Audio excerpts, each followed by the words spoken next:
like.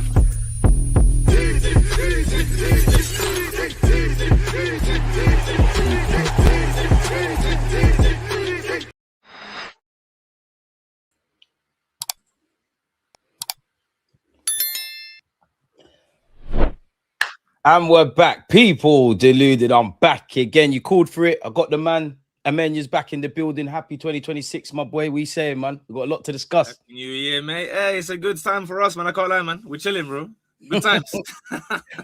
I know what you're alluding to. We're going to get into it. But people, before anything, make sure you're smashing like buttons. You're subscribing. Big up Rob in the chat. Go follow Amenya. I mean, the man's crushing it, doing great things. There's no reason why, I text him this all the time, why he can't be on 100K in this next month, people. But he's going to be far too humble. Go support and follow his channels. Not just his YouTube channel, but also his Twitch and his Instagram. And my favorite of all of them is his TikTok, man. The guy's, he's a madman at this stuff, man. He's great at it. So, yeah.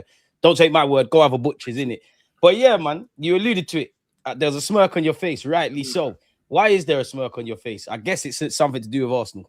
Yeah, I mean, like I said, I'm still trying to figure out what I'm going to be wearing. I have to find out, first of all, is the parade going to be before or after the Champions League? But there's going to be a parade. So, yeah, you know what I mean? I have to, it depends. Like, am I going to get like a Champions League badge on the suit that I'm going to wear? I don't know. That's what I'm kind of. I want you to cover the Undertaker thing, man. I can't lie. You reckon? I think all the receipts that they've said about our football club when we do what needs to be done. Cover the Undertaker thing and the sunglasses. Hey, but it's summer, you know. It's summer. It might be hot. Bro, you can put that in your bag, man. We only need that for a 2-minute, 3-minute video. Okay. Get the pics and then cut in it. Get the pics. Yeah, I'll back it as well, man. I'll buy one as well, man. I've already got pictures, bro. I've got a visual, yeah, of me at the Emirates. There's a parade. I'm on the mains. In true DG fashion, the shirt's coming off. What are you lot telling me now? I'm ready, bro. I'm trying to get on the bus. That's what I'm trying to do. I'm trying to be like, yo, in the bus, man. Gyokeres and them man's boy, man. I see your footage, man. You know them, man. I mean, remember me, bro. Remember me. Yeah, but who's this guy, bro? I don't know you. This guy. I can't lie, though, man. Hey, big up the chat, man. Big up the chat. Make sure you're commenting. Any questions, go get them in. I've got it planned, man, but our boys need to go and do it. I can't lie, though, yeah. This is a safe place. Guna to Guna. How confident are you of winning the Premier League? Like, if we had to say 10's the most confident, 1's the least, where are you at the Richter scale in this first half of the season? Well, second now. 7.5. 7.5. Maybe towards, like, again, you know what it is? Obviously, I'm sure, like, well, most of the guys that are watching are going to be Arsenal as well. So you're going to agree when I say it feels like every single match day is like the most important match day so far. It's like it's do or die every single time, because obviously we know Man City have a propensity in previous years to be able to go and get 8, 9, 10 wins in a row. Maybe not quite the same this year, but even then they still did a little bit of a run up till now and then got the 2 draws. And luckily we, kept on pushing further. But when it's Man City, there's always that slight bit of, you never know, man. Obviously, they've got a few injuries now. Probably slap another 100 M's on Gay and another centre-back. So there's always going to be a bit of PTSD in terms of previous years. But we've been saying it since summertime. This is probably like the most well-equipped we have been to get the job done. And our fixtures, you don't play football on paper is the cliche thing. But on paper, they do look a bit more favourable than City going to a lot of away ground. So 7.5, 8. If we can keep Declan Rice fit. Declan twice, double deckers, man. World class. Should be all right. I hear that. So, like, why is it not 10 then? Like, internally at Arsenal, I hear what you're saying about City, and I make you right. We know is it 10 for you? Is it 10 for you? No, it's not a 10, but I'm asking because obviously you said 7.5. Yeah. Like, I have to get your opinion as well. You know, no. You can do the interview.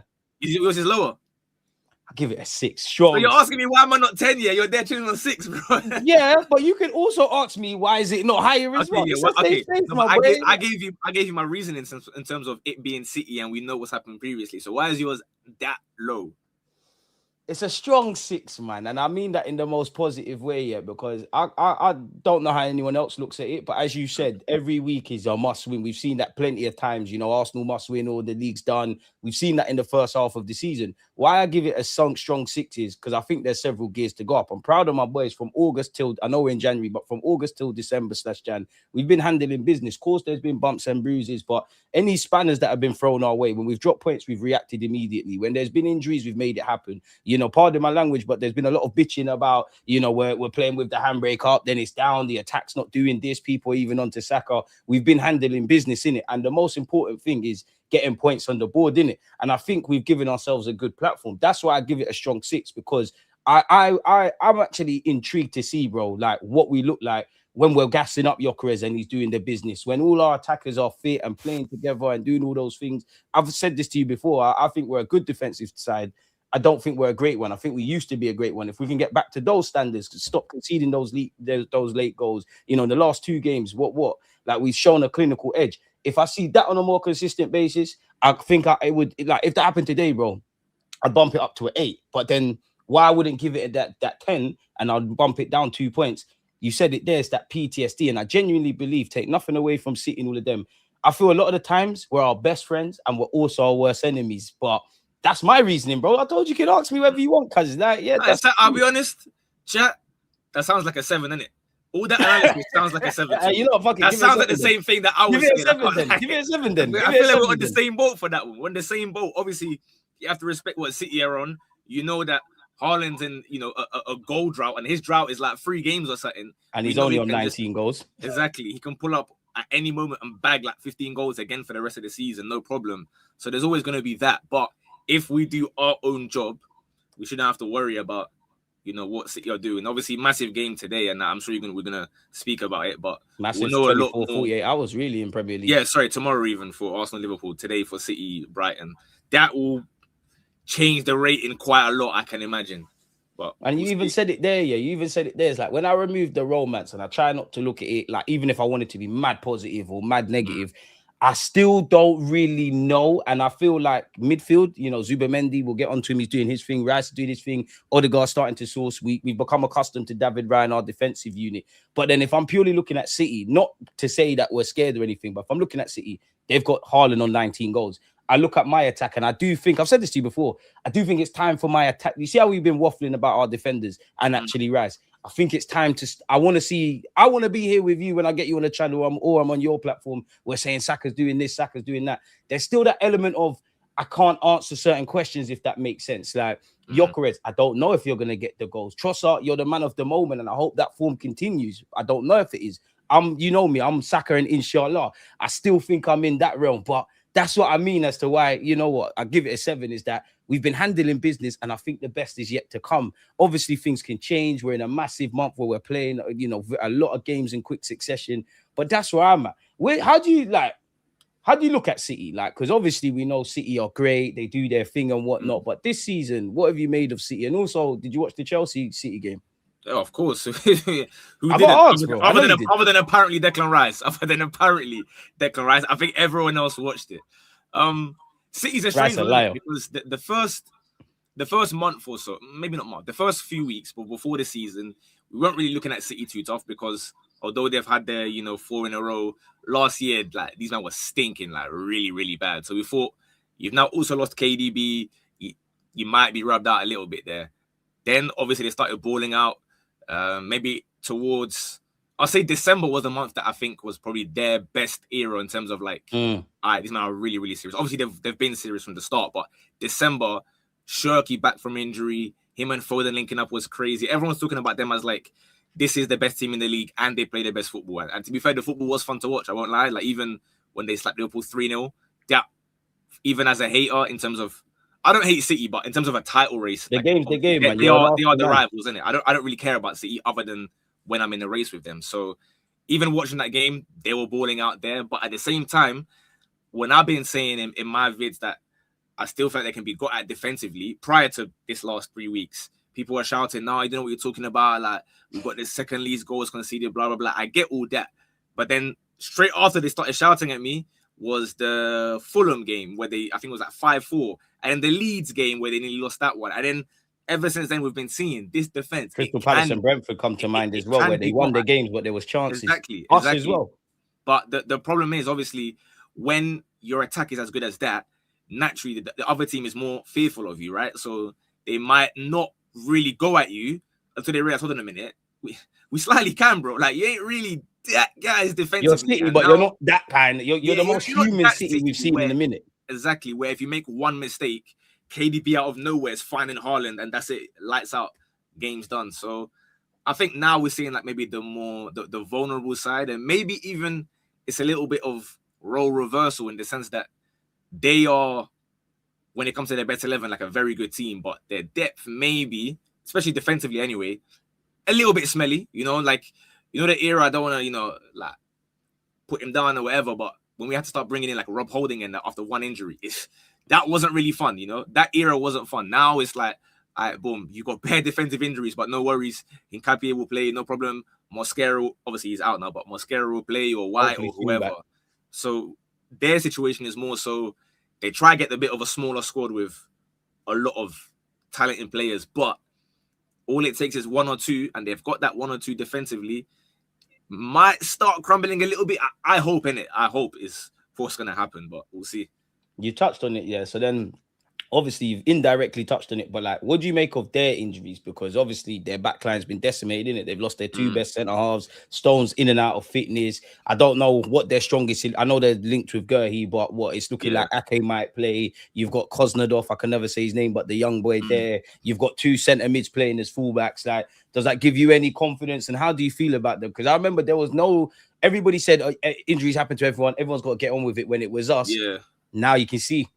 Yeah, I mean, the good thing for us in terms of this season is that people maybe aren't used to us not whining this much about injuries, because guys have kind of just got on with it, right? There was, again, that slight spell with Chelsea and Sunderland and whatnot, where you could definitely see the injuries were starting to pile up, and it was game after game after game. Yeah, all those, like, you know, in a similar kind of area. With their one, of course, like, you're not going to wish injury on anyone, but if they are already injured, it's like, unfortunately, I can't do anything about it. You know what I mean? You are injured, so facts. You know, there you are. Obviously, it from a footballistic perspective, it's good, because obviously Gayhe's going to be a good signing if he is to go there. We don't know, but that's still like Glasner basically said, if they bid, then the money makes sense. Yeah, he said, you know, but I feel like he's even just crashing out himself, bro. Like, you know what, I cut as well, bro. I cut as well. So Gayhe, yeah, I'm cutting. You can cut if you want. Fair enough, but they'll still be relatively short in terms of numbers, because they already were before, in my opinion, Gvardiol and Ruben Diaz went down injured, right? And they got their games as well. It's still already the case that it could be a bit techie. So they'll need more than just Gayhe, in my opinion. But that would be a massive signing. And of course, they've just got Semenyo as well. So forward options, they ain't really lacking too tough now. It's scary, man. And obviously, you know, I do like to run agendas, but Foden's purring. You mentioned it, Ryan Cherky. So, like, when you look at City and Arsenal, yeah, is it just us two teams in the Premier League race for the title? Because obviously Chelsea were gassing it. Now they're gone. Villa's still in around. Is it just them two, like us two teams for you, or no? 100%. Even I'm not sure what month I was on here last, but even when Chelsea, before our game against them, I was telling brothers, like, I think December, you know, must have been. Was it before the Chelsea? November, December, one of the two, man. Either way, before the Chelsea game, I was basically explaining that, listen, even if Chelsea win this game, they aren't in the title race. And obviously at that time, they were getting really offended. They were shouting, you can't say whatever. No, drag them into it, because if they don't win it, they bottled it. I want smoke for everyone. They're involved. No, but my thing is, big up your team, but keep grinding, bro. Keep grinding, little bro. You're not involved. Yeah. You got to stay in the cold. Word to Rick Ross. So you might get a little win, but you're not involved. And now, they're the ones that are yelling at their own owners. But when I was saying it, I'm the hater. I'm the one that's wrong. So Chelsea were never involved. Like, nah, man, you're being too kind to them. I hear you, and you're right, yeah. But I'm sure you get it on YouTube as well. Like you said, you were telling them one thing, they weren't hearing it. Now they're onto the owners. They were saying their owners are great. I remember on social media they were gassing. They were telling me everything. Like, it's all great. Their players are amazing. Caicedo's better than Rice. Palmer's better than Saka. This one's better than that. That one's better than the other. You lot are getting dragged front and center stage when we win this Premier League. You man bottled it as well. Champions of the world, beat Barca, beat us in a 1-1 draw. Man, I'm onto them. You know, I'm onto everyone. It's smoke. No, you know why I'm not, though? Because big up them for that 1-1 win v City, though, man. Big up them. They get like at least. I wanted them to lose, you know. Really? Don't shoot me. They're the ops, bro. They're the Bagans. There's got to be a different way. As you said at the start of this what's live that stream, saying, man? The friend of the enemy of my friend. Someone write it properly in the chat, man. You know that saying? The enemy of my friend is... I don't want no friends. If you're not throwing up A's and doing corner boys, fuck you lot, innit? Yeah, everyone's the enemy, but some people are more enemies than other enemies, you know? Like, you have to fight your battles. So, big up Chelsea for that win, man. Keep grinding, bro. And do it again, Stamford Bridge. We'll be back. We'll shake your hand. Do it again, huh? So, yeah, Chelsea were not really involved. Villa... Again, big respect. Was it 11 wins in a row? That's class, man. But again, big respect. You ain't involved, bro. So don't get a bit, you know what I mean? Don't get carried away. It's not going to last. In my opinion, they're a good team, obviously. But title race is a different conversation. You're going to be, we'll see in like, April time. They're not even going to be, this gap will get bigger, basically. From now until maybe match day 32 or something. Villa will eventually tail off. Why do you think Villa are going to tail off? Because for what it's worth, I think you're right. My reason is I think Emre, he just has that thing about him. I see, they stunk out the place at the beginning of the season. As you said, 11 wins in a row. They're purring. I just think Emre's teams run out of steam. But I've been saying that for a minute. They're not going anywhere. So I don't know how far I'm going to go with that. City is City and Arsenal are Arsenal. But do you really think they're going to tail off? And if they why do you think that? They've got brilliant players and a brilliant squad. It's an experience thing, right? When you haven't been in a title race before, like literally ever, for the majority of these players, if I'm not mistaken, there might be like one or two. So the general, I guess, spine of that squad isn't involved in title races at all. They are going to be, we know, thank you, Riley. We know Emery as well. He loves a little European trophy. So they might just start saying, you know what, if the gap is, 7 points or 8 points, let's just try win, what in Europa League or Europa League, innit? Yeah. And then Forest is the one. Conference. No, Palace is the one in conference. That's how you know I'm just in Champions League mode. Yeah. I think Palace is in conference, and then Forest and Villa are the Europa League teams. I'm pretty confident. So I reckon Villa, when it gets to them kind of knockout stages, you start facing slightly more serious teams. Those games will take its toll because, again, similar to City's one, I don't think Villa's depth is that great outside of midfield, in my opinion. Like, they ain't really got wingers like that. If Onana's out, at least in midfield, they can bring in, again, anyone from McGinn, Kamara, Tielemans, etc. Midfield is calm, but wingers, if Ollie Watkins isn't firing, it looks a little bit dark for them. Defensively as well, I think there's a bit of a drop-off between, the likes of Konsa and whatnot, and then you go a bit lower. So I just think when you ain't been there, and you ain't had the pressure of having to win every single game by force, you do drop a point here or there to the teams that maybe people don't really expect. So, for example, they might go Palace today, I believe it is. Palace are in pretty terrible form. It wouldn't shock me if there's a 1-1 draw in that game. Not because or if Palace win. Palace have been in bad form, but I don't expect Villa to go and have another 11-game win streak, which they'll kind of need if they want to be involved in this title race, to be honest. So there we are. You mentioned it, and I got to ask you, in hindsight, was we better off just signing Ollie Watkins? Nah, it's still not my kind of striker, man. I'll be honest. Still not my... Is Gyokeres? Nah, neither are. But again, there's more strikers in the world, isn't it? Why are you laughing? What's funny, bro?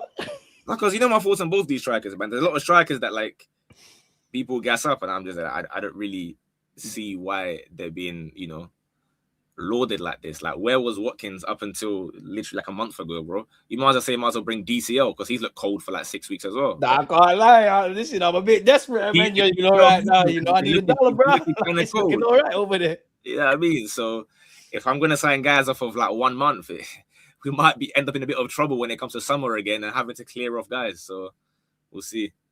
Before last one on this year, before I take the screen off and get to some personal things I want to ask you. Yeah. Obviously, you'll take any lead. Any lead is great. Any lead at any gap you'll take. I know football. There's no excitement around this. We need to go through all the way to May, yeah. But is this a good enough points gap? Does this give you any sort of cushion? How do you feel about the points gap on City, especially going into this 24, 48-hour period? It's a cushion by a matter of fact because you have 2 games in theory you can drop there, right? So there is a cushion per se, but mentally and whatnot, we know. Obviously, players, they're on Twitter, they're on Instagram, whatever apps they're on. Definitely. The narrative changes super fast. The moment, I remember obviously after the Villa game, right, that one loss, suddenly it was oh yeah, City's title to lose, they've done it again. Do you know what I mean? All this kind of stuff. So one game could easily change things, right? To the point where, obviously, hopefully not on that. But if we were to somehow lose to Liverpool and these guys beat Brighton, it's a 3-point gap. Suddenly, again, they're like, oh, yeah, there we go. See the Sharks, they're circling, whatever. So a few weeks ago, it was 2 points, and now it's 6, and it's going to fluctuate. Yeah. Points, Exactly. So this is going to happen. It's more so, and I'm sure they're going to have these conversations internally where Arteta and the other guys are telling them, like, yo, there are going to be times where it's unavoidable you drop points. Just don't feed into the narrative outside of guys saying, oh, it's looking dark now, it's a bit crazy. Just got to react quickly, man. Yeah, for my own personal confidence, I would like to keep it, above 4 points when we go to Etihad, because not that I'm writing that game off, but I don't want to go into that game with if City win, they go top type thing. You know what I mean? Because I think we can go there and finally get a win. I'll be real. I think we have to win. I know there's the mathematics. You could lose or drop points, but I think we have to win. I think if we are to win the league title, we have to finally end that hoodoo at the Etihad. But that's just me and my hot take. I would like to, but my main thing is, if there's a scenario where, let's say it's a 3-point gap or 2 or what, goal difference, blah, blah, blah. If the scenario is they win this and go top, they are going to be far more charged up, at the Etihad and whatnot, than if it's like 5 points where Arsenal, like in theory, not that you'd go and do so, but in theory can get a draw and still, be comfy with 5 or 6 games to go, something like that. It's a different mindset before the game. So I'd rather it just be kind of like, you see where now, look at City's response to the last draw. They just draw against Chelsea. Their response after the Chelsea game was like, yeah, can't lie, man. This is long. Because for them, when we're thinking is do or die every game, for them as well, they're kind of thinking, yo, this Arsenal team, even when they're playing kind of mid, are getting results. So you want to suck any kind of belief out of them completely, right? And that's why I'm saying I need it to be 4, 5, 6 points. Go into the Etihad. Obviously, more would be great. I mean, make it 10 points. Make it 15. As many as possible. Make it a trophy parade at the Etihad, even, bro. Make it a trophy parade at the Etihad, even. I don't care, whatever. But in theory, just give me a nice little cushion so that I can go there and try to win the game, knowing that I can be a bit of a risk taker where if I do lose, it's not the end of the world. That's more so what I mean.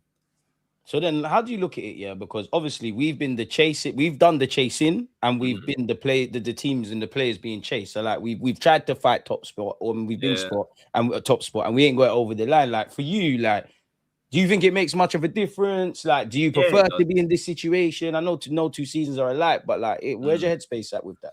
I think that's a really easy one, man. Any team would swap where they are for where we are right now. You have a 6-point gap. That's a matter of fact. Anyone saying the opposite, I don't really understand their argument. Obviously, it's pressure, but there's also pressure, again, like I said, for City, where you drop a single point and that's basically it's over. You know what I mean? If City don't win today, obviously it's a big game against Liverpool tomorrow, but if City don't win today, they might as well start packing their bags, because they're going to be thinking, yo, I can't even sit and watch the Arsenal-Liverpool game and hate or something because Welbeck just crashed it on our head. We're not doing our job. Yeah. So you'd much rather have that bit of a cushion, and you'd much rather have the confidence going into every game of, we are the best team in the league. We are the best team table-wise in the Champions League as well. That naturally is more beneficial than being in second and everyone's doing the chanting about second and they're trolling about bottling this, bottling that. Of course, you go and rather have a lead at the top. I'll make you right with that, man. Like, I wanted to ask you as well, like, what you made of our away form? Because I'll be real, man. You're like, that's one thing that it ain't been terrible. Cool. Like I've said this to you before. My best, like the game I've enjoyed the most, or I think the game that's the catalyst, or if we win the title, when I look back, the first thing I'm gonna think of is Newcastle away. Obviously, we've been handling business. We handled business in our last game. I just feel for whatever reason, I haven't liked all the time have we played away from home, and I feel that's where we drop points. And I need us to go and do our thing. Don't get twisted. The Emirates is a fortress, but like, where are you at with that? But you know what it is? You mentioned the Newcastle game. Who was the big dog that kind of delivered in that Newcastle game to get us the winner even? Obviously, I know maybe at fault for the Voldemort goal, but Gabriel was there. When you don't have Gabriel and you go into these away games where I know there's a lot of talk about the quality of league and whatnot, bro, any Sunderland, any team now in this league, bar, Burnley and them, man, realistically, are going to give you trouble. So I'm going to give you hell. It's not as nice as maybe last year where I felt like every away game, it felt like we were just kind of at home even. Like we don't really clearing care. stadiums out. Fans were leaving. The Sky Sports thing was panning to them. Bro, was it PSV away? A team that hadn't lost in however long at home. 7-1 on your head, bro. 7 on your head. So obviously last year was more enjoyable, I guess. But this year, the performances haven't quite been there, but the points have been. And I said it towards the start. It's more of a thing where the injuries that we haven't spoken about have been a big factor in that, where Saka was away for a while, or Odegaard, who is used to breaking down, teams, was out for a while. Centre backs, so big up Saliba, he's having to play with, not that they're bad players, but he's had to play alongside Hincapié one day, Mosquera the next day, back to Gabriel. Norgard's at centre back sometimes. Like, he's changing languages in his head. He's playing left centre back, right centre back. So naturally, with that amount of chopping and changing in the back four, it's not going to be as stable, because as much as you say all this now, like a month and a half ago, we were there. The only thing we're getting nervous about is if a team gets a shot away, home or away. People will have it like, oh, please don't get a shot on target. Forget the goals, just don't get a shot on target. True. That's how mad Arsenal were moving. But then, obviously, like I said, they took his toll. You're playing Mikel Merino up front for a month or so. It's going to happen. Double M.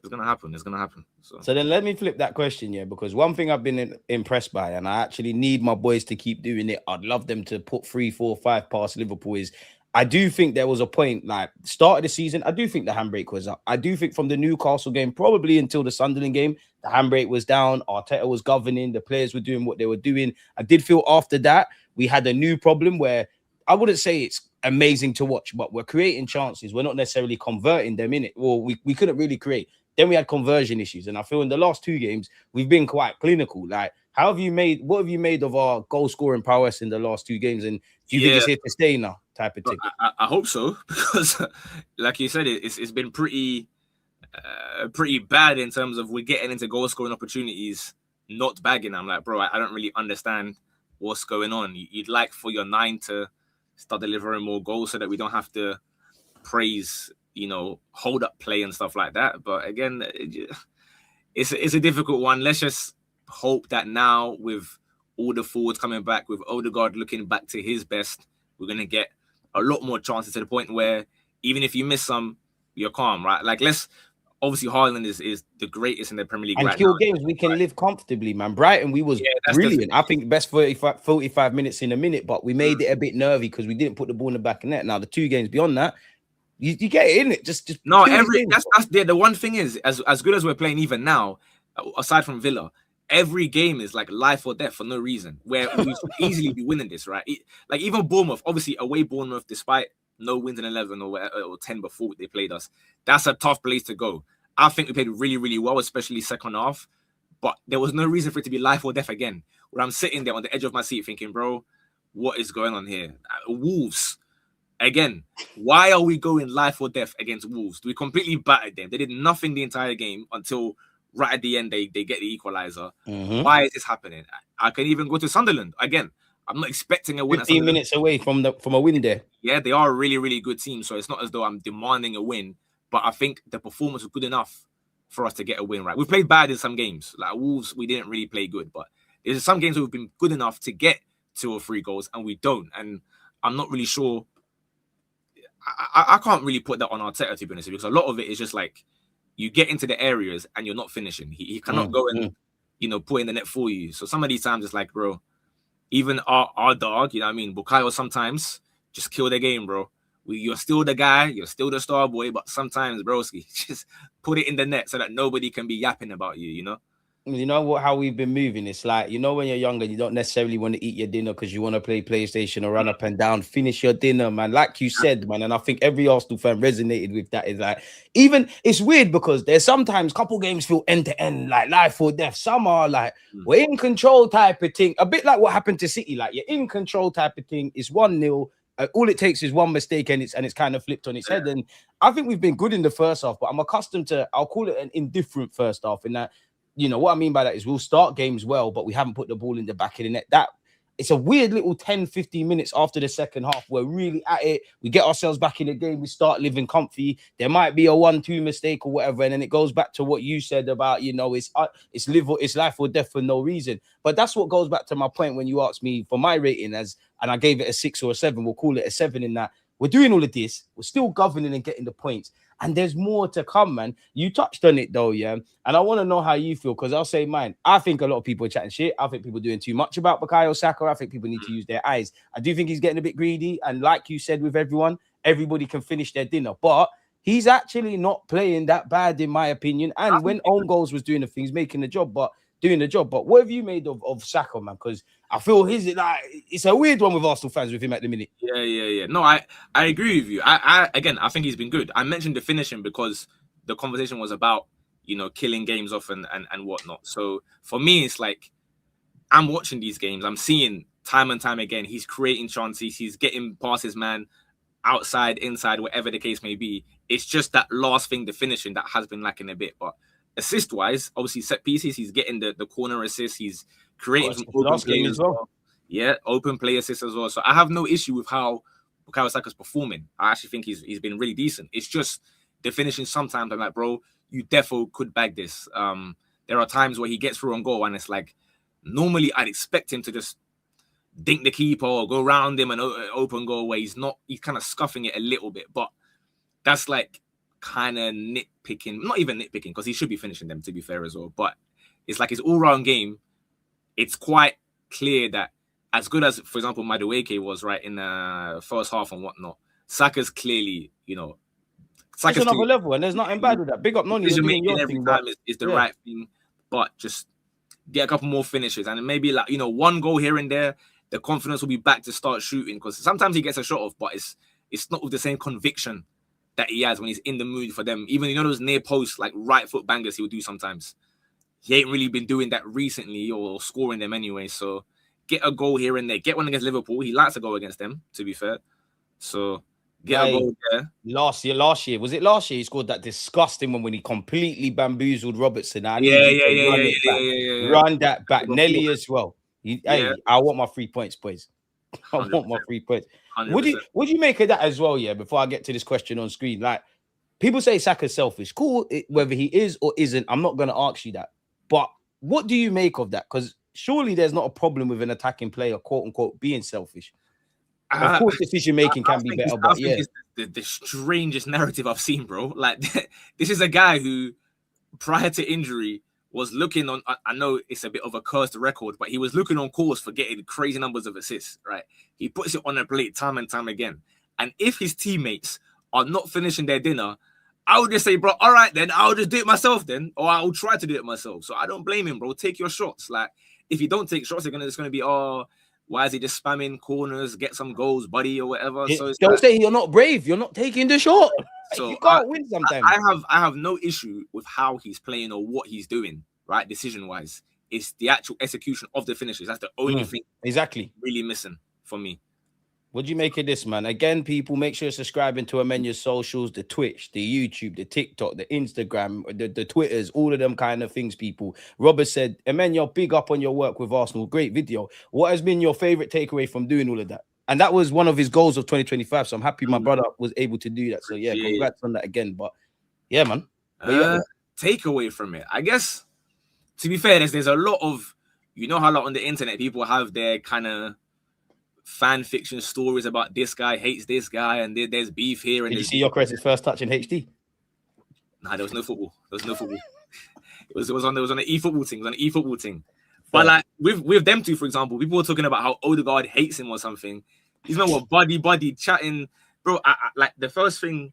The real world and socials are crazy. I think the first thing I said to him was like, "What language was that?" Because he came over, I've greeted him, whatever, and Gyokeres is like walking through, or either way, vice versa, and they're speaking some language to each other, and I don't understand what they're saying.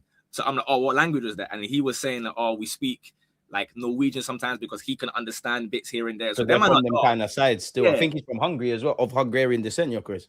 Oh, is it? I didn't even know that one. So yeah, and the other thing, I guess, them man, they definitely get onto each other 24/7, bro. There's so much. Yeah, they're footballers. They're on bands. It's not going to be in the cut, and I guess they're also self-aware of like what's being said on Twitter and that. I know there was a definitely Gyokeres. Remember there was a clip that went a bit viral on Twitter after. Actually, I was in that clip where I think I've asked Hincapié like who's the most technical player at the club, and then he said Martinelli, I think it was, and everyone's like, bro, Martinelli must be Pele in training. Why is everyone saying Martinelli? Then I've said, oh, you don't want to say like Martin, he's right next to you. And then Gyokeres is like, oh, what about me? And then he starts creasing. Obviously, everyone's creasing as well. Like he knows, like realistically, he's not the most technical guy. Yeah, he knows it's not his thing, man. He does it as a joke thing. So it's good to see that like they understand, you know, themselves, innit? And I'll just even more so I want them to perform and get the goals so that we can see the more fun side of Gyokeres, isn't it? Because again, I know. Again, I keep using the word, but footballistically, it's not my kind of striker per se. But we were both in alignment with that when we did videos in the summer. But that's what was a positive, because like we was thinking it's different. We could see something and the amount that he wanted to go to Arsenal, the amount that we can see he's trying to get involved. That's what I'm gonna I back it. You know what I mean? As a personal perspective, but yeah, as of like takeaways, I guess everyone cooks each other, but they're all good dudes, man. They all took the time. We were yapping away. Lewis Skelly before that as well. Very, of course, very competitive. Maybe that's the one thing. You'd expect that from a Premier League footballer. But like Lewis Skelly... If you never said that, I would have been scared. Yeah, the first video we ever done, Lewis Skelly, he's there cheating to win a quiz. I said, okay, fair enough. This one as well, I'm on Gyokeres. For the context, it's me and Gyokeres were playing eFootball Mobile on the same team against Odegaard and Hincapié. Bro, the amount of cheating, the amount of nonsense that was going on just to try and win the game. I'm asking questions, yeah? Man are having their face in the screen locked in, bro. And I'm there trying to make a video out of it, yeah? Like, I'm asking, like, oh, who's maybe, like, you know, the best first touch? Like, who's the strongest? Hey, trying to hear that, trying to win the game. They're like, brother, like, just pass the ball, bro. Stop asking me questions, bro. So, you know what? Fairs, man. Fairs. Bear in mind, none of us have ever played. Like, I even told you beforehand, I don't play this. Obviously, you guys don't either, but it's a brand new thing. Let's just play and then learn the buttons. Within like 2 minutes, it gets mad. Like they're beefing about like Gyokeres is cooking Ecuador for how they play football, and then they're going back and forth about Sweden and qualifiers and that. But it's fun. It's fun. No, but that's the bit that's gonna happen though. And you know what? Yeah, is that you actually probably brightened up their day, because a lot of people forget. Yeah, and you will know this because you know ball like that. When their man are not training and doing the tactical analysis and all of that, they've actually got a lot of free time. That's why you see them man table tennis and snooker and pool and FIFA and every now and again, like probably around with England, some clip goes viral of Declan Rice in a do-rag or something. So you probably brightened up their day. And like you said, them man are extremely competitive individuals. You mentioned Gyokeres, yeah, and it segues into this, yeah. Obviously, me and you have spoken about Gyokeres on camera, off camera. You've been on your channel, I've been on mine. It's long now saying the same things, yeah? So I'm not asking you that. Do you think there's an element of scapegoating? Because I feel, yeah, the last 2 games I've seen from Gyokeres, granted, the man hasn't bagged in it. Like, that's where we're at. We can all understand the general play, all of that. We're all accepting he's not, to quote you, what did you say? What's that word you used, man? Footballistically pleasing to watch, yeah? But I feel it's a thing where he's done okay in those 2 games in particular. Don't get twisted, he should have bagged against Brighton. But he's been all right in the last 2-3 games. But I think it's like, because people are bringing outside noise or outside things, you're kind of putting that into that game. So I think it's getting a bit scapegoaty. But where are you at with Gyokeres at the moment? Especially as Kai's looking like he's getting fit. Yeah, well, I mean, the Havertz thing, I don't really know, because we keep on seeing that he's ready and then he's just not ready again. We just don't see him. Games from the I don't know about that one. But in terms of Gyokeres, it's like I said, I have to just back him no matter what. There are definitely games where I think he's getting scapegoated, but at the same time, people are doing the polar opposite where they're gassing it up far too much for something that I'm like, I agree. Realistically, you're not bringing someone for 60 M's so that they can, becoming a bit of a charity case, if I'm honest. You know what I mean? We're not paying 60 M's to create a bit more space for Saka or someone else. Occupy the centre halves, and everybody at the club can do well.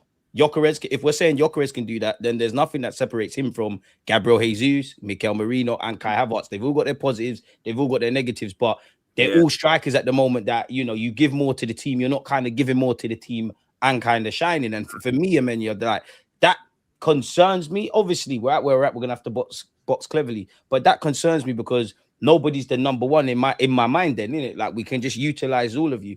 If everybody's fit, like, who are you leaning to? Because some fans are on the Gabriel Jesus things. Where are you at? You know my answer, bro. I have to ask. Someone might have just seen us for the first time doing content. If you know me well enough, let's see. What's my answer to this question? How well do you know your boy? I know the answer. Well, answer there. Go on. Gyokeres. You're alive now. It's not Gyokeres. It's not Gyokeres. See, guys. We need the content. We need the content. And you know I wasn't gonna make it that easy for you, man. We need a name. The streets need a body. I'm gonna answer the question, but you're going to jail if you don't give us a name. I'm going to give you the name. I'll tell you if you're right. Who is it? You've already got one wrong, so clearly you don't know. No, I know it's Gabriel Jesus, man. Come on, man. Come on. With a confidence thing. Yeah, come on, man. Obviously, I know it's Gabriel Jesus, but I think you lot are getting. You're not going down a scary road, and I don't want you lot to go down that Gabriel Jesus road up front. Bro, when it comes to Arsenal, yeah, there's certain players that, cool, you're going to miss 2 or 3 chances. And I'm sure I asked this maybe the last time, and the same question is still there now. Why is it, do you think, that when Mikel Merino plays up front, a player that I don't really rate as just in general, he gets like 3 or 4 chances a game and he'll put some wide and he'll bag one? Why is it that when Havertz plays, people always talk about, oh, how did you miss that? How did you miss that? Jesus, he's gonna get 3 BCM. He's gonna do his very sad eyebrows, and I'm gonna love it, bro. I'm gonna say, hey, man, don't worry, bro. We go again a 4th time, but then when it's Gyokeres, we don't even get like one of those misses. You actually have to get in the box, man. If you want to get girls, you have to go to the rave. So why isn't he going to the rave?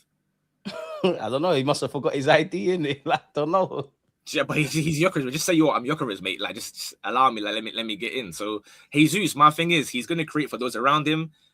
He's gonna miss chances, innit? And it's gonna be very frustrating. But when that 4th chance arrives and he bags it, inshallah. I can't lie, I'm different though. Like, if I remove my emotion, yeah, it was gonna be Havertz.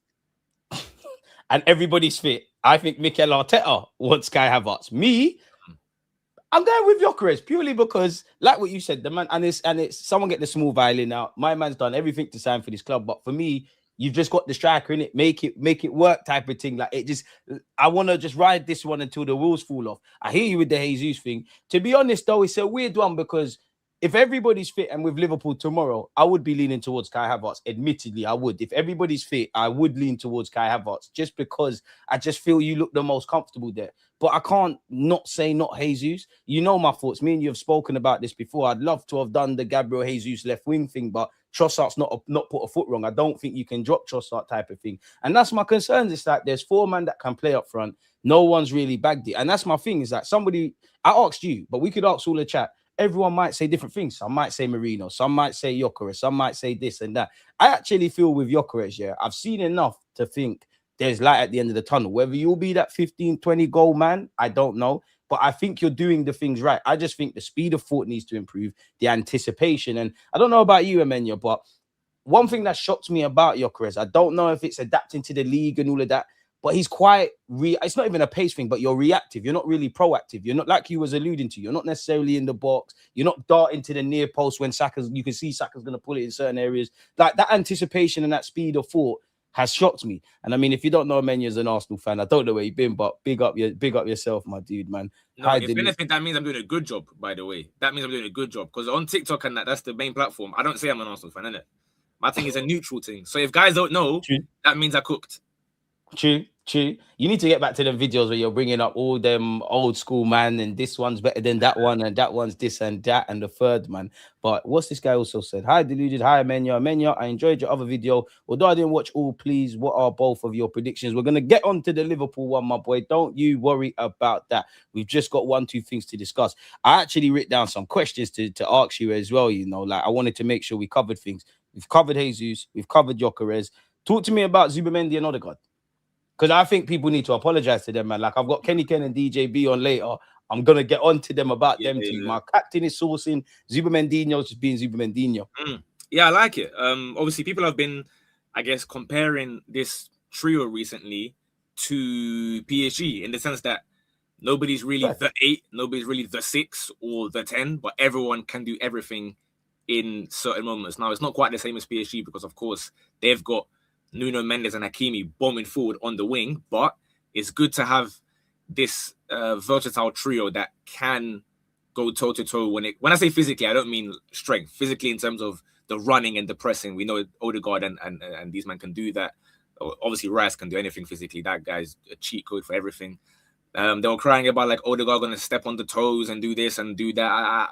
I've been saying that the PSG thing from last year when we're arguing about on a team sheet who is the 6, is it Vitinha or João Neves, and everyone's got a different answer.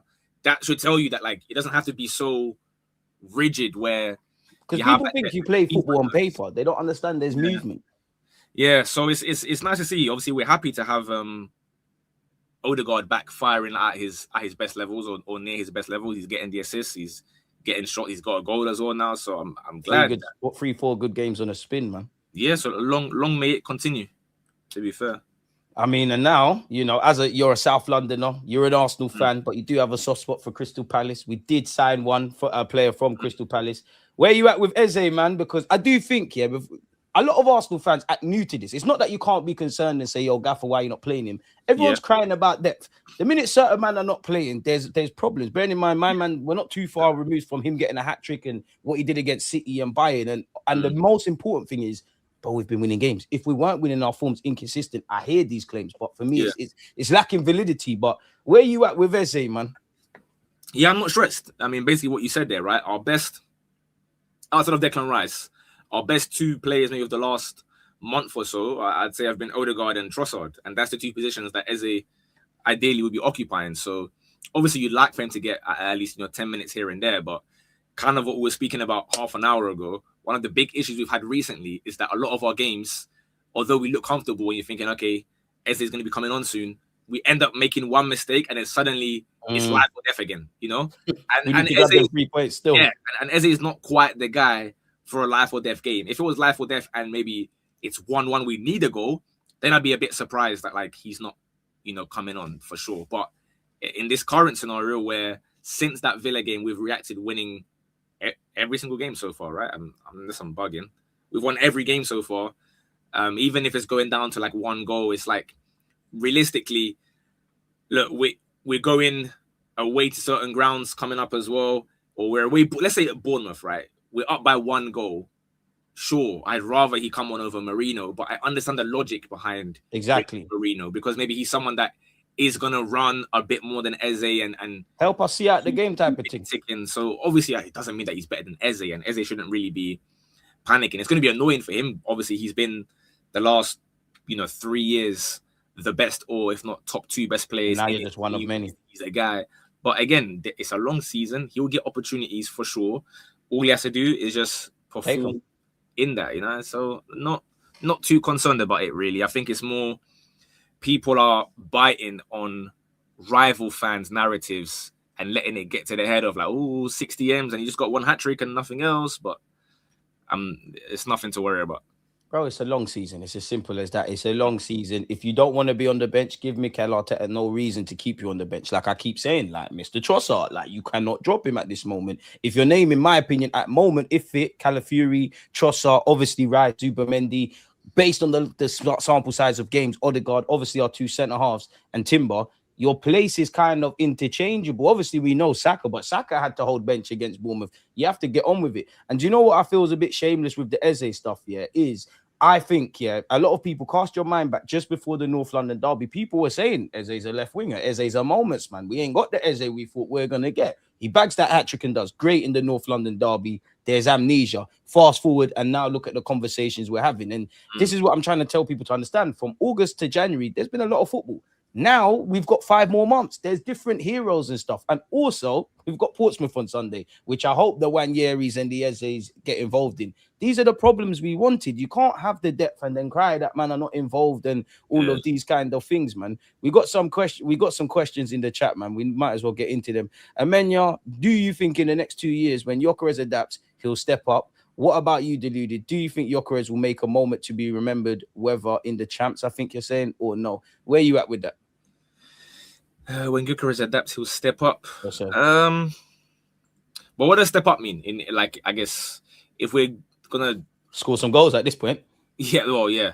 Obviously, for me, my expectation in the summer was, although maybe I'm not like it's not my number 1 choice, I expect my expectation of what I thought would happen would be a player that maybe is not very fun to watch, but will hit just 20 league goals or 18 to 20 league goals.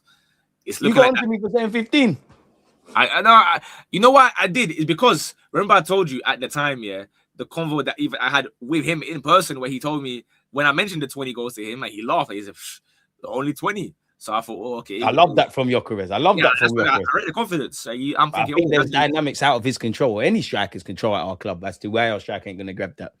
But to control the controllables, we've spoken about anticipation skills, not taking his chances. Cool, there's adaptation. It's a weird one because if we're keeping it 100% true, yeah, in this first half of the season, and this is why I kind of gave it a 7 because I need everybody to up it. But if we just focus on our new signage, yeah, it's been the ones that I won't say rated, but not many people knew about Mascara. He's doing his thing. Hincapie's got an opportunity. Madueke, a lot of people didn't want him. You can see like the method to the madness. Where you look at maybe for some Zubamendi, but the Zubis, the Ezes, the Gyokeres, the ceiling raisers, they've not been bad, but they've not been amazing. They ain't really been grabbing the shirts. Like if me and you were to say our players of the season at the moment, there's probably a couple other man before that gets there in it. So that's why I'm going to kind of give Gyokeres that luxury. And at the end of the day, people can sit here and say, oh yeah, he was an Arsenal's first choice.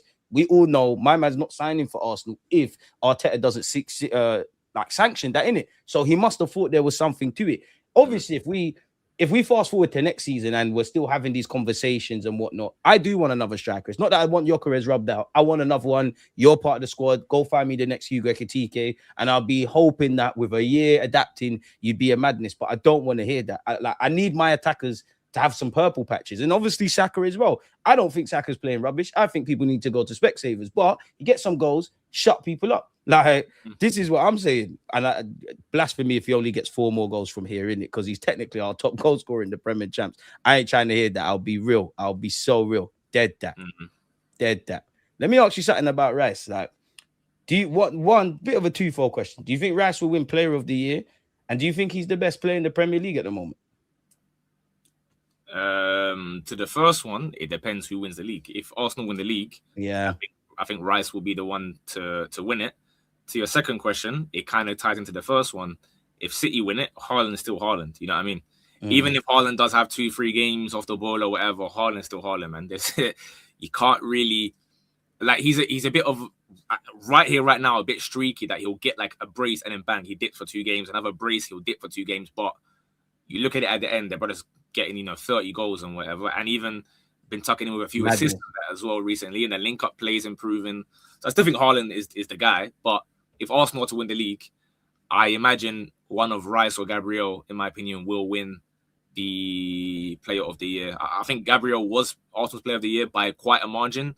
Obviously, he went down injured for a couple months. So Rice has, in terms of recency bias, has been the one to step up and deliver week in, week out, every single game. Obviously, bar Villa, where his knee was cooked, but. Yeah, one of those two, I think, will win it if Arsenal. I've never asked you this as well. Like, do you actually think Declan Rice is well? Do you think Declan Rice is world class? I don't think I've ever asked you that. Of course he is. I'm just asking. I think he is. No, for me, it's not even a question. Of course he is, bro. How many world class players do you think we got? I'm counting in my head. I'll count out loud for you. Okay, so first of all, to clarify, so my definition would be everyone's definition is different, isn't it? So for me, maybe like top 5 in your position in the world. I'll go with that. That's what I look at it as. Some people might say, oh, you have to be number 1, top 10, whatever. My personal one, top 5. So therefore, Rice would be in that. Yeah. I'd put Gabriel and Saliba as top 5 centre backs. I'd put Saka as one of the best wingers. And lastly, we can't throw Timber in there. That's what I was going to say. Lastly, I'd put Timber as I think other than Hakimi, I'd go with him. Where you at with Raya? Because Raya divides opinion in that regard. Because he's slightly top 5 in his position then, surely. Okay. Like, there's not 4 keepers better than him. On current form, no, but I'm talking about worldwide, not just in the league, innit? Yeah. There's not 4 keepers better than him.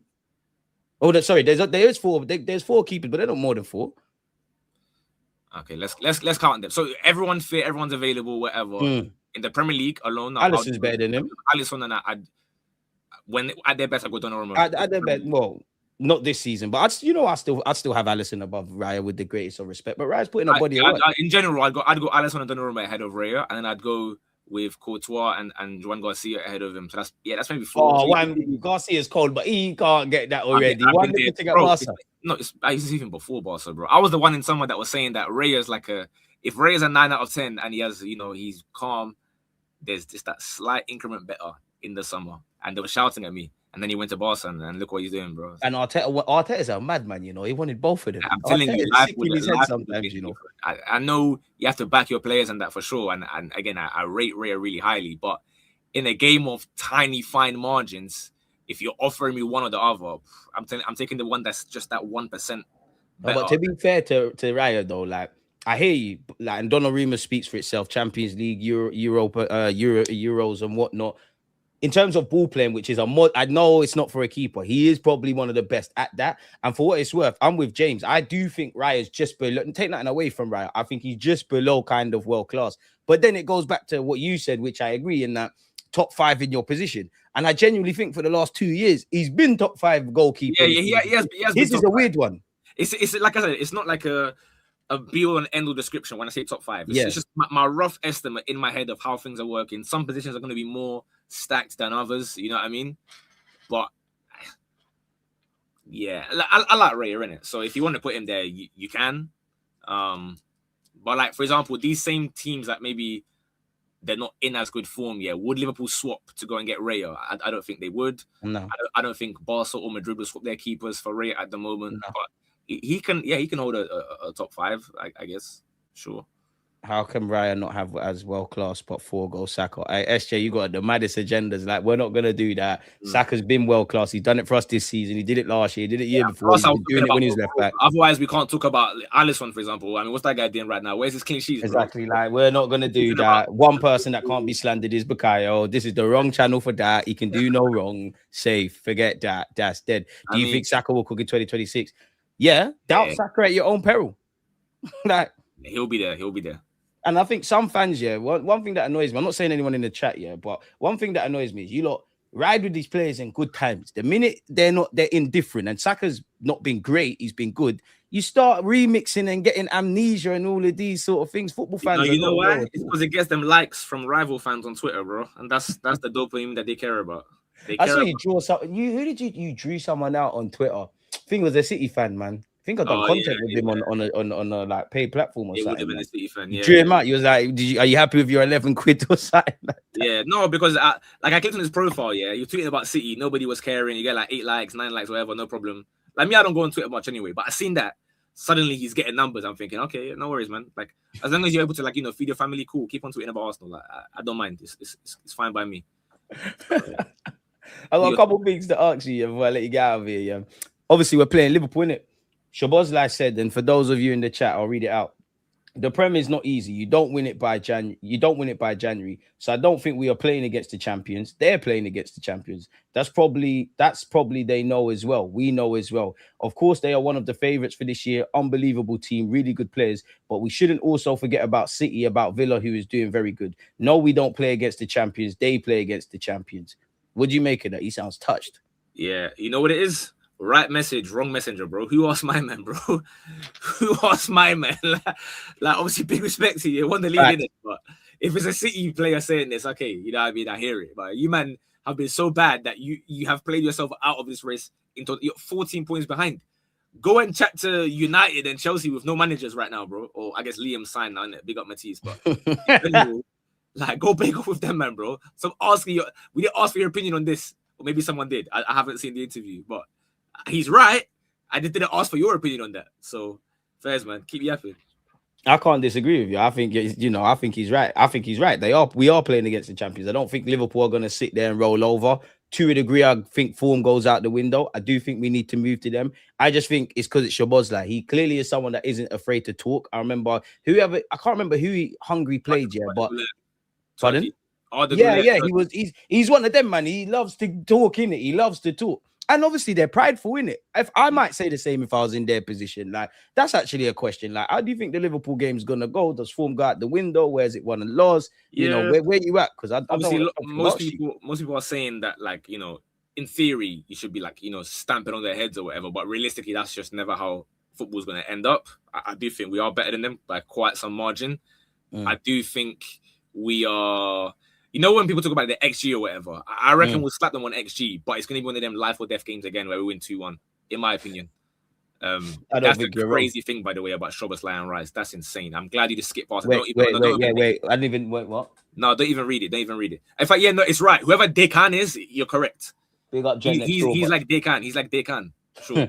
That is crazy. Szoboszlai is the closest thing to Declan Rice. We should actually try and say, I don't know about that. I actually rate Szoboszlai's thing, but I don't. But yeah, to me, 2-1. It's going to be a life or death kind of game again, but we'll scrape the W in the end, hopefully. And obviously, Arne Slot said they deserve to be in this top spot. They have enormously strong defensive points. That might be it. Their main asset. They don't have many weaknesses. They concede very rarely, whether in open play or on set pieces. They have a good structure. They have everything to succeed. First thing I've actually liked Arne Slot when he said something, man. And obviously, for those that call Arteta Tony Pulis, and I don't really care about XG and whatnot, but you know, we're doing all right in that regards. But we'll skip over that. I did want to ask you this year. Obviously, this is a massive month, and we know the games are coming thick and fast. What do you think of this? Like, Arsenal will be the first top flight team in history to play away in 4 competitions in 10 days. Obviously, that's Portsmouth away, Chelsea away, Forest away, and Inter away. Does that concern you? It's a lot of traveling on top of the games, obviously. Like, where are you at with that? Not really, because 2 of those games, no, I'm not going to say irrelevant. First, okay, we'll go one by one. Portsmouth away, sure. Magic of the FA Cup. It's FA Cup, but it's not going to be the first 11. We know that it's not going to be the first 11. We're going to see it's still going to be a very strong team because you bring in the likes of Eze, you know, I don't know, Martinelli or Trossard, whoever it is, Madueke. They are good enough to be in a Premier League game. So it will be a rotated team, but away, you know, I'm fine. Chelsea away, obviously, yeah, sure. We might go very strong there because semi-final of the Carabao. And then like a month later, we'll be playing the home game. So, yeah, maybe that one. That might be Liam's first game even because they're still running Callum McFarlane today. Forest, obviously, is a big one because Premier League, they are pretty poor right now, but you got your best team out. And then Inter away, you'd like to win, get a bit of revenge. But realistically, in theory, that game don't really matter. You have Kairat last game. Arteta's going strong in that. No. Of course he will, but I'm just saying, like, they know deep down they haven't got to exert 100%. We're free. You can ease off a little bit in that game because you're going to be top 2 and top 2 is the most important thing in this in terms of playing all your away games and whatnot. When do you rest, bro? Gonny, listen. As soon as we're done here, I gotta go make more videos, man. Exactly, man. The man's trying to get to 100k subs, and I've said it. My hot take. Remember, I was the first one to say, yeah, in a month's time he'll be on 100k. No, DG Nation. You quick, man. No, fuck that way. We're living movies. What do you mean? Arsenal are ending their trophy drought this year. This man's getting to 100k. DG Nation, go and do your part and subscribe to his social. When Arsenal lift the trophies over May, June time, cool. I can book that. A little. Like 8-9k subs a month. Let's be generous, man. I'm not gonna. Dead that, man. He's bro. This guy. There's too many dickheads that have bare subscribers. So when somebody's good and they're great, we're getting them there. DG Nation, do your part to get him over the line. He's getting that. I don't want to hear that. Trust the process. Don't want to hear that. He's doing the Arteta game by game thing. I'm on this pet thing. We're on the shark thing right now. Forget that. 100k before that parade, man. But yeah, that's that bit. What else we got? How do you feel about the next 6 games anyways? Obviously, Liverpool, Portsmouth, Chelsea, Forest, Inter away, Man United potentially with a new manager or a new caretaker manager or whatever the hell's going on over there. Yeah, give me 9 points in the Prem. Give me my cup wins and give me my Inter. Honestly, I'll take a boring 0-0 and cut. I'll be honest. Don't lose. Give me that little clean sheet. Cut from there. No problem. Do you see any banana skins? Like, do you see us winning them all? I mean, they all are. Honest, every single game there can be very techie, right? Every single one. 100%. I think United we should slap their heads, to be honest with you. But again, who knows with Darren Fletcher? He might be, you know, the next Sir Alex Ferguson. Who knows? You know, them, man, they're going to gas up every new gaffer or interim. So maybe not. But in general, they all are tricky because we don't know what Liam's like. You know, Portsmouth, we might rotate too much. Liverpool, Szoboszlai clearly, you know, he's going to be on a hater thing. They're going to be moving charged in that game as well. So, yeah, we don't know. We'll see. Do you know what the game that scare? And it's not that none of them scare me because, like you said, every game could be techie. I expect to beat Man United. You never know it could happen. I expect to get revenge on Inter. You never know. Nottingham Forest away. They're fighting for their lives. You don't quite know what's going to happen. They might have a new manager owing to what's going on with Nuno. Chelsea, I want to win. We don't know, and we don't typically have we haven't typically travelled well at Stamford Bridge. Portsmouth, we should be winning Magic of the FA But Cup. define typically travel well at Stamford Bridge, because they've not beat us there for like 7 years. Yeah, bro. but because I hear that, and you're not wrong, but we've been shit by our standards. I felt that this year, well, last year, I felt that the season, I felt this season, last season, the season before that, like the game Rice saved us last year, this year. I think, like you said, they haven't beat us, and of course we've won. But I feel in the last 3 years, we've kind of come in there with an indifferent approach, whether it's been the players or Arteta, or we've had to salvage the game a bit, like we kind of had to do. I just haven't been impressed with that, and that's actually the game that I'm looking at the most, if I'm honest, because I need us to do that. I never got my Anfield win, I never got my Stamford Bridge win. I need this. I need this. I get you. So yeah, man, that's where I'm at. But you never know. It's what makes the magic of football, man. Trossard, before I ask you, yeah. If you was offered 35 million last summer for Trossard, would you have sold him? If you're offered, you wouldn't have sold him. Would you sell him this summer? If his form maintains, yeah, and you get a 35, 40 million offer on someone getting on a bit, would you sell him or would you keep him for next year? For this summer, I am going to say yes, and here's why I'm going to say yes. I've been asking everyone this. Go on. Because he delivered me the Premier League and the Champions League. Go off with the best wishes. Off you go, bro. You were a great servant. Big up your thing. 35 M's, enjoy Saudi, enjoy whatever. You've got what you wanted. You got a Prem, you got a Champs. You're free to cut. We're gonna get a bit more young players in there. But I told you, I've been a Trossard guy, bro. Like you can try expose my team right now by typing in my name and Trossard in your Twitter. I promise you, all you're gonna see is me gassing him, bro. No, you have. I've got time for Trossard. I think people don't understand what we have with him. He's an experienced rotationary option. Obviously, first name on the team sheet. He's our modern day Freddie Ljungberg, and for me, he's one of the. He's got to be one of the first names on the team sheet, surely in this season. Yeah, I mean, I'd agree with you. I'd agree with you. Obviously, to be fair, Martinelli, when he a bit of a mid-game against Bournemouth, but in general, Martinelli stepped up this year as well. He's been doing his thing. I'm glad that the competition is now about who deserves to start, rather than there was a time maybe last season where they both were kind of lacking in form, and it's like you don't really want to see either of them starting. Like if this guy starts, I can't wait till this guy comes to the bench, vice versa. Now it's like you're looking forward to Martinelli coming on or Trossard coming on, because you know they probably will have an impact. So it's good to have them both doing their job. And you made a good point about like last season, their form was a bit indifferent and they're locking it off. Like you can see a clear hierarchy, because I did feel coming into the season, there's bare man that can play left wing. Who do you put your hat on? And I still kind of think Jesus could do a thing there. As you mentioned earlier, maybe that's a way for Eze and Odegaard to play in tandem, because I don't expect on a consistent basis to see a midfield three of like Eze, Odegaard, and one of Zubimendi or Rice. So competition for places, it's as simple as that, man. We've been linked with Matteo Guendouzi. Now, to be fair, Romano's done the here we go thing. Would you take him back? Close the tab, bro. I'm on what you're on, but maybe he's matured. Big up his thing, bro. If it's a loan or something, yeah, go on. What if Arteta wants everybody? I mean, if he wanted, he probably would be here, innit? If he really wanted him, he'd be at Arsenal. But like you said, like Boy said, close the tab. All right, everybody, tranquillo, just a bit of bounce. What have you made of this? Yeah, and I'll read it out.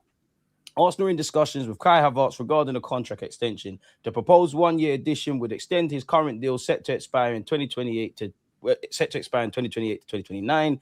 Early talks have not included any mention of a salary increase. Positive progress reported as the club looked to secure the German international's long-term future. Seems like a lot of people are talking about a potential extension. What do you make of that? And what do you make of it being a one-year deal? Because that took me by surprise.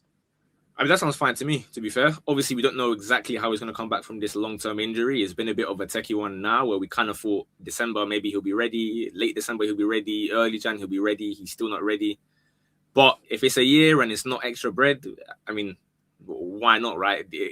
I don't see the negatives of it. If it's just another year in the contract where he can't, let's say somehow, just in theory, he starts balling out, going crazy or whatever, he can't just run his contract down in the hopes that, again, in theory, Bayern or Madrid or whatever come knocking. Madrid, I'm just in theory, you know what I mean? Like in a scenario where he does so well that teams are desperate. Protect his value. Exactly. That's the point that I'm making. You're going to get some money out of it when it is time to sell. So do you think that means like the end of Gabriel Jesus past this season and maybe even Trossard then? Like I said, if they deliver the Prem and the Champs, they go with my best wishes. If they don't, he's staying there one more year, boy. He's staying there another year. You're bringing me a title by hook or by crook, mate. Where do you think you're going? On a serious note, though, apparently some rumors are saying, and I haven't seen Mikel Arteta's press conference, but Calafiori set to be out until mid-January. How do you feel about that? He's been one of our best players, man, and he's been locking that left back. No, he has. It's unfortunate, but like we said, like defensive injuries don't necessarily stress me too much now, bar Gabriel, because we just have really, really good replacements for at least a 2-3 game stretch. Hopefully, it's not very long because, like you said, he's been great, but I think this is. We spoke about a couple months ago. Skelly deserving more minutes. Hopefully, he can get them now. Nkapie is doing well at left back as well. So facts. Obviously, you want him back as quick as possible, but I'm not like devastated. You know what I mean? So I'm nervous, and it's a twofold one because, like you said, I make you right. You've got Miles Lewis Skelly chomping at the bit. Nkapie's done his thing. We can, worst comes to worst, you can go Timber over there and Benjamin White. Not saying I want to get there, but I just feel, you know what? When players are in great form, I feel to win a league, you kind of got to play on that. That's why I keep saying, like, Trossard's got to start, Calafiori. And I think that we've still been lopsided at times. But I think this is the most balanced I've seen us in a while, looking equally a threat down the left and equally a threat down the right. I don't quite think it's the same when you don't have Calafiori or Trossard. Like, when one of them's missing, I do think you see that effect. But I make you right. And to be honest with you, we just gotta get on with it, innit? Like we just get the wins, and we'll move on, man. It'll be ready. 3 points, bro. Well, speaking of fullbacks, like apparently Arsenal are closely monitoring Livramento. Are you having him? Do you rate him? Yeah, I don't know what the P's are saying. I don't know what the P's are saying, but I'd gladly take him. I'm a big fan of his left back and right back. Tomorrow, bro. Fantastic at both of them. So if that's on the table, by all means, I'm there, man. Bring him on. Does that mean the end of Benjamin White? Like, if we brought him in tomorrow, maybe not for this season necessarily, but would you think Ben White's days are numbered? His one there is like he might be the first soldier of you got your Premier champs. Big respect for these last 5-6 years, whatever. I might shed a tear, I would still try and find a place for Ben White. I might be being sentimental because he's but I think he'll want to play in it. So I think once he's got the title, it's like, okay, I got my medal. You know what I mean? I served my time. All the best, you know what I mean? It's a shame that it's like got to that, but the levels have gone up really, really high, and maybe he just hasn't quite been able to keep up. Not for his own fault as well. A lot of it was like injuries and whatnot. So, but people are talking about injuries for Ben White, and this comment, even though I'm with you, I want Livramento. People are saying he's very, very injury prone. Big no. Like, are we being hypocritical then? Is that a concern if we did buy this guy? To be honest with you, I need to look at the actual record because one thing with me, injury prone, if it's injuries that are like muscle injuries and that and whatnot, then it's more of a concern. If guys are just booting your leg off, it's not really your fault, you know what I mean? So I haven't actually looked too in depth to know for certain what injuries they are. But again, listen, a player as talented as that, if they want to come to you, you kind of just do it and hope for knee injury, ill ankle. They've been a bit harsh then, man. Bring the guy, man. That looks fine to me, bro. Yeah, because when you do have an ACL or cruciate ligament, you do pick up one other injuries. They got illness as injuries, so I'm not counting that. He's clearly had a recurring knee issue. Man, we can fix that. I hope so. I hope so. Bring him, man. He's cold, man. We should have brought him when he's at Southampton. My only fear is English tax. He's at Newcastle. They're going to ask for the big bag. I don't know what Arteta wants to do in other positions. It will probably significantly hit our bank balance, innit? My last thing for you then, where you at with this Rodrigo thing? Apparently there's reports that we've submitted 50 still moving like that, bro. Honestly, this brother, like I've been saying it, I don't know, is he gonna stop begging it to Madrid or not, bro? Just make up your mind, man. He's gonna see just leave it alone, man. I I want to cut, forget it. Yeah. Trust me. Save this interview, you man that are watching. By what day we are? Wednesday, right? By the end of this week, we're gonna see a picture of this guy in the gym. Put Hala Madrid. I love this club so much, or whatever. With all the clothes and that. Yeah, he will score against Atleti tomorrow, and he'll point to the badge like that, kiss the badge, bro. Allow him, man. Yeah, when he always does that thing. If you don't want to come, stay there. Where do you look at it then? Because obviously Semenyo's going City. Obviously, like Semenyo's going City. I don't know for the Rodrigo thing if he ever wants to leave Madrid. You know the rumors are going to be there in the summer. Do you still want a left winger? And then if we're not going to get these guys that have been linked with us, where do we go? Do we go back to the Rafa Leao thing, or do we just need Berta to pull it out of hat? Yeah, I mean, I'm a Leao fan. A lot of these players that are maybe the best left wingers now aren't in the league, so we're never really going to be certain just how well they will do in it. You know, the True. likes of Leao and maybe a year ago had it been Fixture and these guys, we don't really know how they're going to adapt. All of them are going to be a risk in their own way, right? Like Goni mentioned, Yildiz, that's a risk because he is basically similar to Eze in that he'll want to occupy more This central is what than I'm saying. being I'd bring touchline. him So, in, but it's not a that thing. yeah. So it's we have to wait and see how the season goes, isn't it? Maybe Martinelli is back to his best. You know what I mean? He might end the season. You know what I mean? Don't do the thing, man. Little 15 goals out of nowhere. Bang. I mean, Champions Martin is League. my guy, but you see, you know how I feel. My thing is, brother, left wing in the summer. Better bring me my left wing, my game-changing left winger. Bring me 2 centre mids. Fuck it, bring me a defender. I'm cushy. You'll never hear me moan again. You'll never hear me cry again. Obviously, people could leave all the. I don't know, like Jesus, Marino, Kai Havertz, you know, Trossard. They'll be linked with moves away. Ben White could potentially leave. Bare things could happen, but I genuinely think we get a left wing or 2 centre mids minimum. And man, you will never hear me moan about squad depth and the squad, and we need this and that. Again, you know, I think we do that. I'm great, man. But Cola's Cola's linked with a move away from PSG. I like him, but I think people are gonna be shocked, if we bought him. The same thing, he's better than Martinelli, but the same kind of things that you cry about Martinelli, you will cry about Bacola. Like he does all, like if it's 3 actions to score a goal, he'll do the first 2 actions great, and he might miss some clangers. He's not. He could in time be a game changer for us, and I would bring him. But he's not. The minute he comes in, it's like a Declan Rice thing. Immediately, we're next level. Yeah, I'm not a fan. I'm not a fan. I'll be honest. You don't rate Bacola's thing? I'm not a fan. Like for me, how can someone be so good at everything and be the worst shooter I've ever seen? Like genuinely, this is what I'm talking about. People will go, and I'm sure you're gonna see the comments. They're gonna come and put his numbers in PSG and whatnot. Sometimes I'm watching these games, and the guy will have about 9 chances. He'll miss the first 8 and bag the 9th, and he'll leave with a goal and with an assist. And I'm like, it's bro, like I just saw you sometimes. Yeah, or like Sunday League, where like there's a brother in my team, striker, one of the fastest guys like I've ever witnessed. But he'll miss like 15 chances in the game. This is what I'm saying. He'll leave, he'll have a brace. He's telling everyone, man of the match with a brace. But I saw you miss like 15 chances, bro. And maybe in the Premier League, you may not get 15 chances like that. So incredible dribbler, wonderful. But I don't think people have the patience to watch that guy miss as much as he will. For me anyway, listen, I'm not saying that he's dead, but it's not my cup of tea personally. No, but I make you right, Amenya, because I don't know how I'd pull it into words, but I feel fans call for something and then act surprised when it happens. Like, for example, with Gyokeres and all of those kind of things, I don't think people were watching Gyokeres. I was not watching Portuguese League week in, week out, but just simply going on YouTube when you can see a man's first touch and all of that. I'm very shocked how you're surprised you're seeing that in an Arsenal shirt.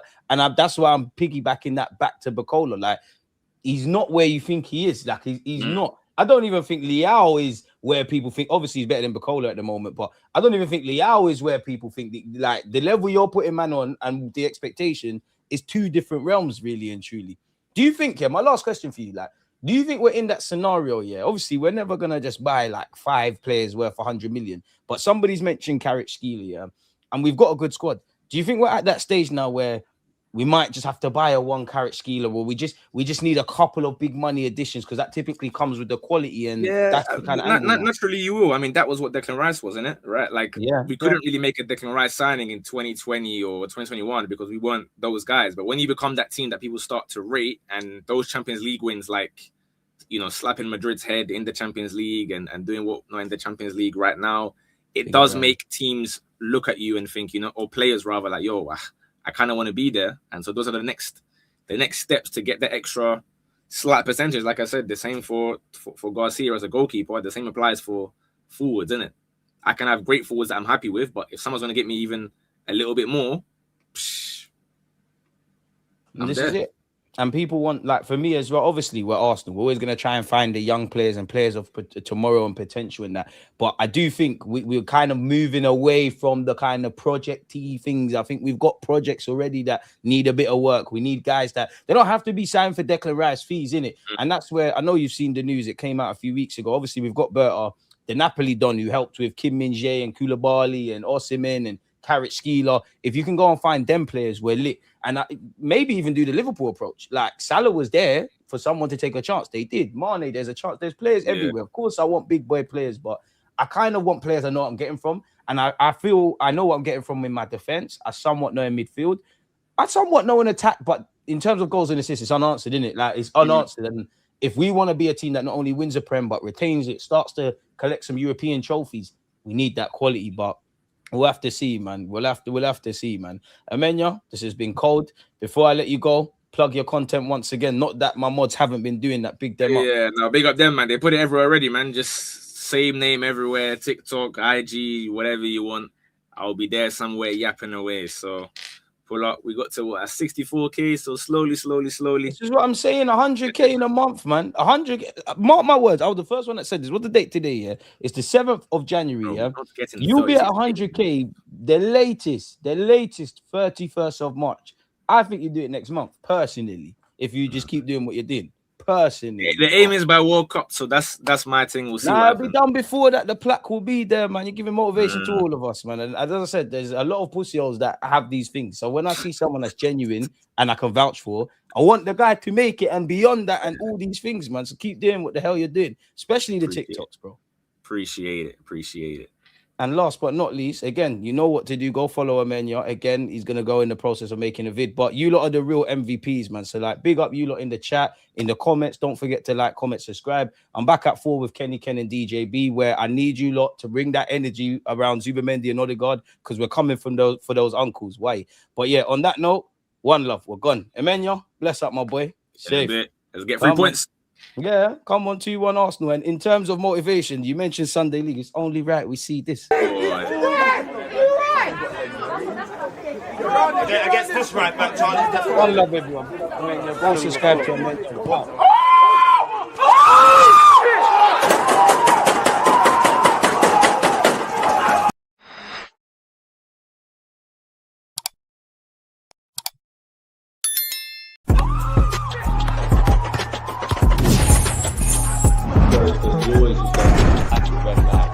Big up the mods, big up everyone, man. Love you lot. 2026 will be a good year. Subscribe, notification bells. I need you lot to be more than ever, man. In a bit, yeah, cool.